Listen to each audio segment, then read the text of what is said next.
का स्वागत है आपके अपने चैनल गणेशाय वर्ल्ड में। दोस्तों, आज हम तुल्यांकी भार निकालना सीखेंगे किसी भी यौगिक का, क्योंकि ये हमें निकालना बहुत जरूरी है। क्योंकि यदि आगे हम सांद्रता निकालने की विधियां पढ़ेंगे तो उसमें यह हमारे लिए अति आवश्यक है। तो मैंने सोचा कि पहले मैं तुल्यांकी भार निकालना बता देता हूँ, इसके बाद हम सांद्रता निकालने की विधियों को पढ़ेंगे। तो जो तुल्यांकी भार होता है, ये तुल्यांकी भार का जो फॉर्मूला होता है वह है आणविक द्रव्यमान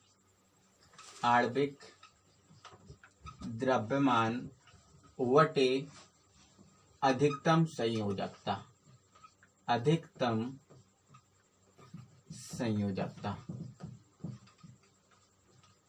तो हमें यदि किसी यौगिक का तुल्यांकी भार निकालना है तो उसके लिए उस यौगिक का हमें आणविक द्रव्यमान पता होना चाहिए और उस यौगिक की अधिकतम संयोजकता पता होना चाहिए कि क्या होती है। यह तो हम 11th में सीख कर आए हैं, तो यह तो हमें बहुत अच्छे से पता होगा। तो हम तुल्यांकी भार निकालते हैं। हमारा पहला यौगिक है HCl। हमसे बोला गया है HCl का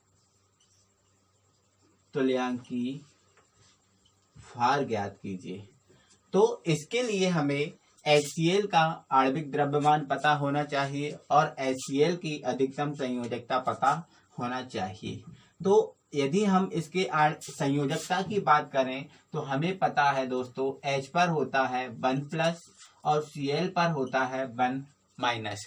तो यहाँ पर संयोजकता अधिकतम एक ही आ रही है। यहाँ पर 1+ है, यहाँ पर 1- है, तो अधिकतम क्या है, इन दोनों में एक ही है। तो अधिकतम संयोजकता तो हमारी आ गई है 1।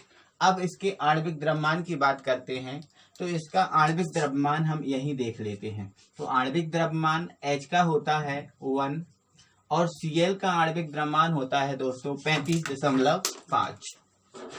एक मिनट दोस्तों, 35.5 अपॉन अधिकतम संयोजकता।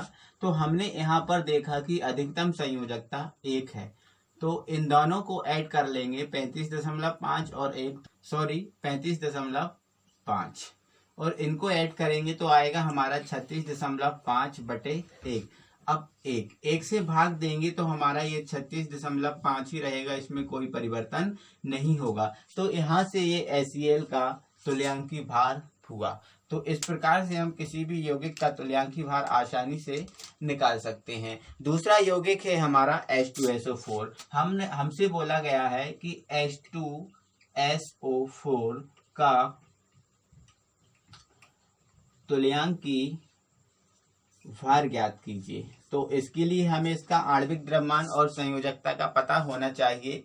तो आणविक द्रव्यमान हम निकाल लेंगे, इससे पहले हम संयोजकता को देखते हैं। तो जैसा कि हमें पता है दोस्तों, H की संयोजकता 1+ होती है और SO4 की संयोजकता होती है 2-।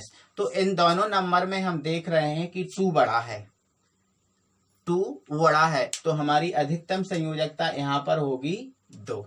इसके बाद इसको हम निकाल लेंगे। तो सबसे पहले ऊपर रहता है आणविक द्रव्यमान। तो आणविक द्रव्यमान H का होता है 1। अब यहाँ पर 2 H हैं, तो इंटू 2 प्लस S का आणविक द्रव्यमान आप सभी को पता होगा, टेबल में आपने पढ़ाई है 11th में, 32 होता है। और O का आणविक द्रव्यमान होता है 16। अब 16 होता है, क्योंकि यहाँ पर 4 O है तो इंटू लगा दिया मैंने 4। तो यह हो गया इसका आणविक द्रव्यमान। अब ये बटे में है अधिकतम संयोजकता। तो अधिकतम संयोजकता यहाँ पर हम देख रहे हैं कितनी है, 2। तो ये 2। इसको यदि हम सॉल्व करें तो 2 × 2, यहाँ पर 32 और 16 चौके 64, इन वटे 2, इन सबको ऐड कर लेंगे तो आता है हमारा 98।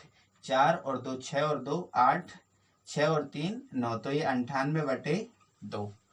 यहाँ से इस 2 से हम काट देंगे तो 2 चौके 8, 1 बचा 18 हो गए, तो 2 नाम 18। तो यहाँ से आ गया 49, जो होगा हमारा H2SO4 का तुल्यांकी भार। इसके बाद हम H3PO4, तीसरा है हमारा H3PO4, जो है हमारा फास्फोरिक अम्ल। इसका हम तुल्यांकी भार निकालेंगे। का तुल्यांकी भार।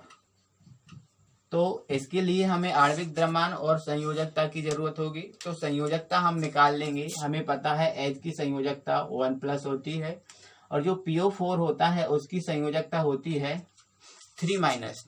तो इन PO4 और 1, PO4 की 3- और H की 1+, तो यहाँ से हम देख रहे हैं 3 और 1 में बड़ा अंक 3 है, तो यहाँ पर हमारी अधिकतम संयोजकता आ गई है 3 और आणविक द्रव्यमान हम निकाल लेंगे। तो सबसे पहले हम लिखते हैं इसका आणविक द्रव्यमान और फिर अधिकतम संयोजकता। तो H का आणविक द्रव्यमान 1, यहाँ पर 3 है H है तो इंटू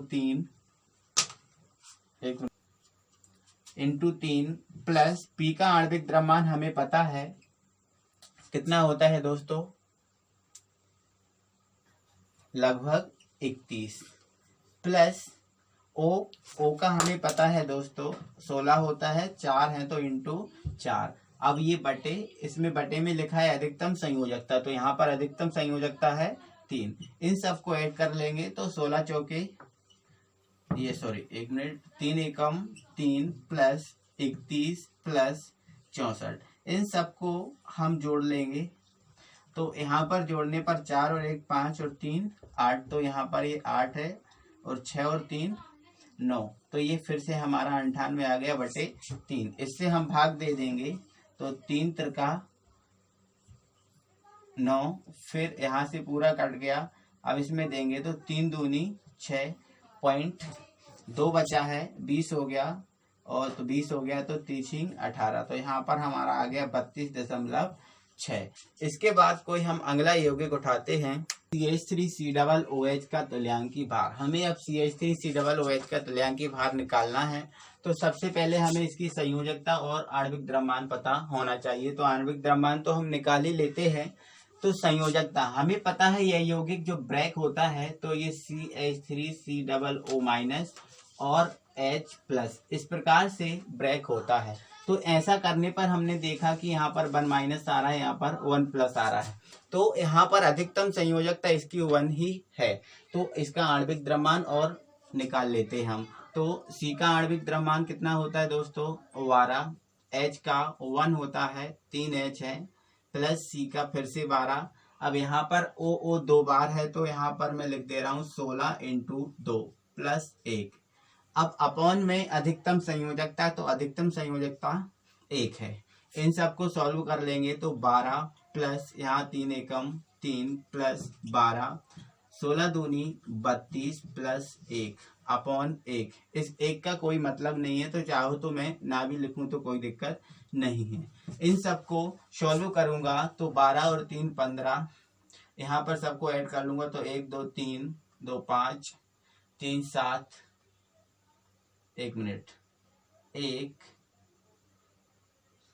2 3 4 5 3 8 और ये 2 10, 10 की 0, यहाँ से 3 और 1 4 और 1 5 और 1 हासिल का 6 बटे 1, तो यहाँ पर दोस्तों आ गया है 60। तो यहाँ पर CH3COOH का तुल्यांकी भार निकाल चुके हैं जो है 60। अगला है NaOH का तुल्यांकी भार। तो हमें इसकी संयोजकता का पता होना चाहिए। तो हमें पता है Na पर प्लस चार्ज होता है और OH पर माइनस होता है, यहाँ पर 1+, यहाँ पर 1-। तो इन दोनों में देखा कि 1 है तो अधिकतम संयोजकता 1। तो इसका आणविक द्रव्यमान निकालेंगे तो Na का हमें पता है दोस्तों परमाणु क्रमांक 11 होता है और परमाणु भार होता है 23। O का दोस्तों होता है 16 और H का होता है 1 अपॉन संयोजकता। तो संयोजकता यहाँ पर 1 है तो ये 1। इन सबको हम ऐड कर लेंगे तो आ जाएगा 40, 40 बटे 1। तो कोई मतलब नहीं है 1 का, तो यहाँ पर आ गया 40। तो हमने देखा कि NaOH का तुल्यांकी भार निकाल चुके हैं हम, कितना है 40। इसके बाद दोस्तों अगला यौगिक है हमारा KOH का तुल्यांकी भार। तो यहाँ पर KOH का तुल्यांकी भार निकालने के लिए हमें आणविक द्रव्यमान और संयोजकता वही, तो K पर होता है 1+, OH पर होता है 1-।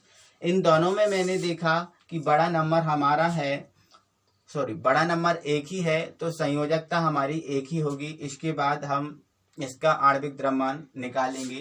तो K का आणविक द्रव्यमान लगभग 39 होता है, O का 16 होता है और यहाँ पर H का 1 होता है, अपॉन हो जाएगा 1।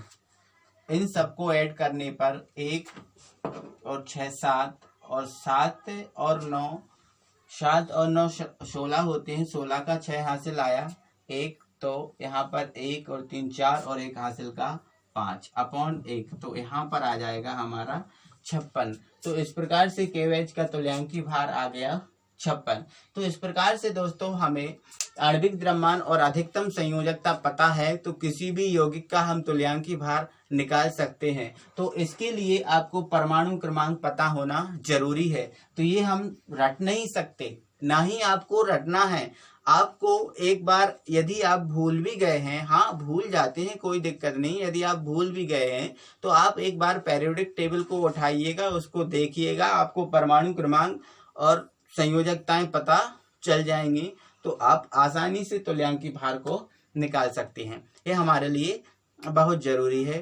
तो दोस्तों आज की वीडियो में बस इतना ही। अगली वीडियो के साथ फिर मिलते हैं, जब तक के लिए थैंक यू वेरी मच।